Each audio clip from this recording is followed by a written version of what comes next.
मैं आप सबकी बहुत शुक्रगुज़ार हूँ, जो मेरी वीडियो देखते हैं, लाइक कर रहे हैं, शेयर कर रहे हैं। अल्लाह ताला आपके कीमती वक़्त में बरकत डाले। अल्लाह ताला आपको सेहत, सलामती वाली, तंदुरुस्ती वाली लंबी ज़िंदगी अता फ़रमाए। बहरहाल मैं सबकी बहुत शुक्रगुज़ार हूँ, जो मेरी वीडियो देखते हैं, लाइक कर रहे हैं, शेयर कर रहे हैं। बहुत बहुत शुक्रिया आप सबका। बिस्मिल्लाहिर्रहमानिर्रहीम। अस्सलाम वालेकुम। उम्मीद करती हूँ आप जहाँ कहीं भी होंगे खैरियत से होंगे। अल्लाह ताला सबको अपनी हिफ्ज़-ए-ईमान में रखे, खुशबाद रहें। आज मैं बनाऊँगी पोटैटो ग्राटन, जैसे कि जर्मन में तो हम कहते हैं करतोफल auflauf। उसकी रेसिपी मैं आपके साथ शेयर करूँगी। उसमें मैं आलू चाहिए। आलू वैसे तो मैंने ये छील काट के ज़्यादा रख लिया। उम्मीद करती हूँ आप लोगों को भी ये रेसिपी पसंद आएगी। हमारे घर में तो ये बहुत ही पसंद करते हैं सब ये रेसिपी। हल्का सा इसका टेस्ट बनता है, बहुत ही टेस्टी। तो बनाऊंगी, आप देखेंगे तो उम्मीद है आप भी ट्राई करेंगे, आपको पसंद आएगी। इसमें इनका कि आलू का जो कि साइज़ जिस तरह इसमें जो रखना है, छीलना काटना। आलू मैंने ये भी धो के रख लिए थे, वो धो के छील काट लिए हैं और धो के रखे हैं। इसमें हमें आलू के ये साइज़ चाहिए।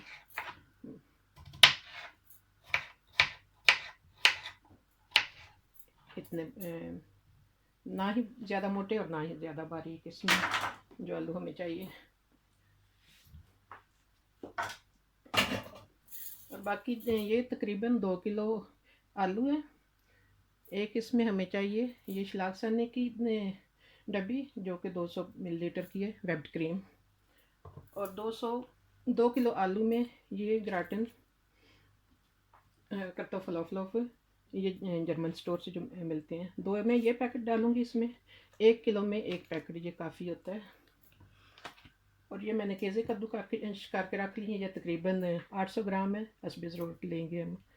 तो इसमें एक मैंने लिए चम्मच है शिमला मिर्च की ये कुट्टी, एक छोटा चम्मच सुरख मिर्च पाउडर, छोटा चम्मच ये एक काली मिर्च पाउडर, और थोड़ी सी हल्दी। इसमें हमें मसाले वगैरह कोई चीज़ और एक्स्ट्रा नहीं चाहिए, क्योंकि मसाले वगैरह ये जो हम सालन बनाते हैं उनमें वही हर रोज़ खा खा के दिल भरा होता है।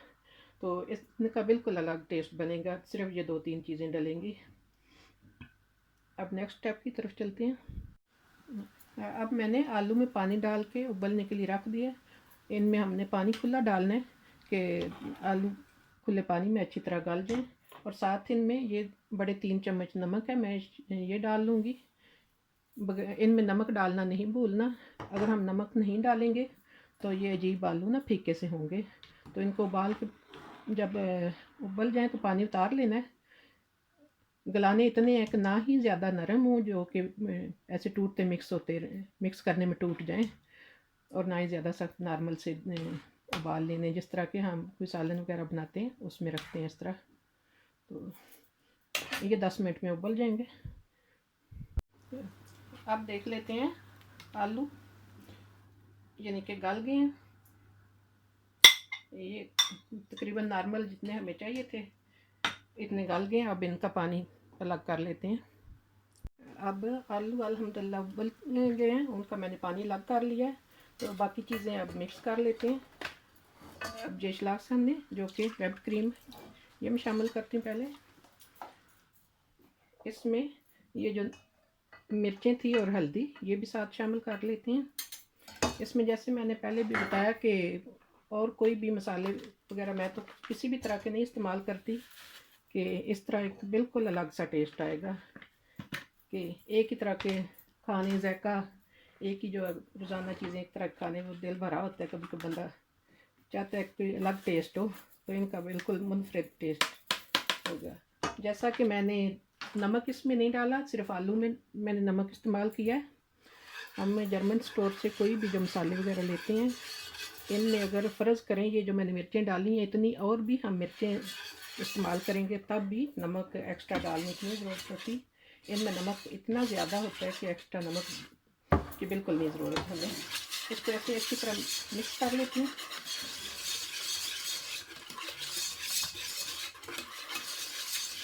अगर फ़र्ज़ करें किसी जगह पे ये मसाले, जैसे ये मैंने ये ग्राटन मसाला साथ इस्तेमाल किया है ना, ये नहीं मिलते तो आप इस तरह कर सकते हैं कि 2 चम्मच मैदा लेके उसमें नमक मिर्च वगैरह साथ डाल के, उसमें फिर नमक मस्ट में डालना पड़ेगा। तो व्हिप्ड क्रीम यानी कि लाल साने डाल के आप इसी तरह आलू बनाएंगे तो वो भी टेस्टी बनेंगे इंशाल्लाह, यही टेस्ट आएगा। इनको आप अच्छी तरह ऐसे मिक्स कर लेना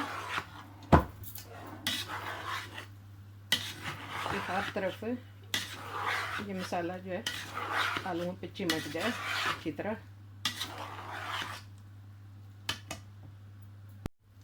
अब ट्रे में मैंने पूरी एक तय केज़े की नीचे लगा ली है, ये जो कद्दूकश करके रखे हुए थे। तो इस तरह अब हम ये साथ आलू शामिल कर लेते हैं।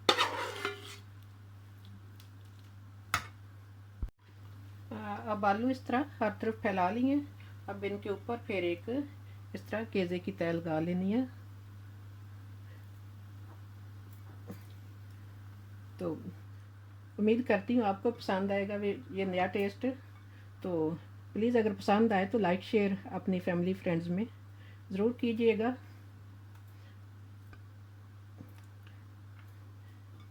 ये रेसिपी मैंने पहले 2 दफ़ा मैंने देनी थी यूट्यूब पे, मैंने बनाई तो कुछ ना कुछ मिसिंग हो जाती थी। मैंने 2 दफ़ा बना के कंप्लीट फिर डिलीट कर दी है।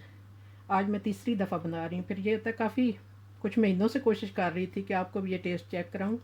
ये होता है कि एक दफ़ा जो चीज़ बनाई है फिर 100 फुट वो बनेगी नहीं, कुछ हफ्ते जैसे गुजरते हैं फिर वही टेस्ट वापस आता है। तो आज उम्मीद करती हूँ कि आपको पसंद आएगा, परफेक्ट इंशाल्लाह तैयार भी हो जाएगी। पहले दोनों दफ़ा ही बस कुछ ना मिसिंग हो जाती रही है, तो इसलिए मैं फिर डिलीट कर देती थी कि जब तक परफेक्ट ना हो मेरा दिल नहीं मानता कि मैं अपलोड करूँ रेसिपी कोई भी। तो इन पे मैंने एक तरफ केज़े ज़्यादा डालूँगी, हमारी आधी फैमिली केज़े ज़्यादा खाती है, तो एक तरफ केज़े मैं कम रखूँगी। तो वह आप अपनी मर्ज़ी से जितना आपको केज़े पसंद है आप कम ज़्यादा कर सकते हैं। अब इसको ओवन मैंने पहले चला लिया था, ओवन गर्म हो चुका है। अब मैं इनको ओवन में रख लेती हूँ। अब इस तरह इस पे ये केज़े सारे डाल के, जैसे मैंने बताया एक तरफ मैंने कम डाले, एक तरफ ज़्यादा केज़े, तो ये केज़े बच गए हैं जो कि मैंने 800 ग्राम थे कद्दूकश के करके रखे हुए। तो आप भी बहरहाल अपने हिसाब से फिर देख लें जब बनाएं, अगर कम ज़्यादा आलू है उसी लिहाज से फिर केज़े भी चाहिए होंगे कम ज़्यादा। अब देखते हैं जी हमारे ऑफ की क्या सूरत हाल है, कहाँ तक पहुँचे हैं। अभी थोड़ा सा टाइम और 5-10 मिनट तक तैयार हो जाएंगे इंशाल्लाह। अल्हम्दुलिल्लाह हमारे कत्तोफल ऑफ तैयार हो चुके हैं। आप देख सकते हैं बहुत खूबसूरत कलर आया। जिस तरफ ज़्यादा केज़े था उधर से थोड़ा हल्का है, तो इधर केज़ा कम था, थोड़ा ऐसे गहरा हो गया। बहरहाल बहुत मज़ेदार तैयार हो गए कत्तोफल ऑफ। उम्मीद करती हूँ आपको पसंद आएंगे, तो आप भी ट्राई करेंगे इस तरह बनाने की। इसका ओवन का मैंने बताया नहीं था कि कितना टाइम रखे हैं, ये तकरीबन 40 मिनट मैंने रखे हैं, क्योंकि हर ओवन का होता है कि हीट कम ज़्यादा होती है, सबका सेम हिसाब नहीं होता। और हमारा ओवन थोड़ा सा बीमार भी है तो कुछ ज़्यादा टाइम लेता है, तो इस वजह से मैं फाइनल टाइम का नहीं बताती। आप अपने ओवन के हीट जितनी कम ज़्यादा उस लिहाज से फिर देख सकते हैं कितने टाइम में बनेंगे। हमने इनका देखना होता है कि केज़े जो हैं पक गए हैं या कलर देख के उतारने, क्योंकि आलू तो पहले ही हमने पकाए होते हैं, फुल तैयार हैं वो। तो बहरहाल बहुत मज़ेदार तैयार हो गए हैं, आप देख सकते हैं माशाल्लाह से अंदर तक कलर आ गया, जो हमने मसाला डाला था उसका भी, और ऐसे मुकम्मल तैयार हो चुके हैं। तो प्लीज़ मेरा ये तरीका आपको कत्तोफल बनाने का पसंद आए तो लाइक करें, शेयर करें अपनी फैमिली फ्रेंड्स में। इसी के साथ मैं इजाज़त चाहूँगी। अल्लाह ताला हम सब के लिए आसानियाँ पैदा करे और सब की मुश्किलात आसान करे। अल्लाह ताला सब घरों को, सब रिश्तों को हर तरह के शर से महफूज रखे। अल्लाह हाफिज़।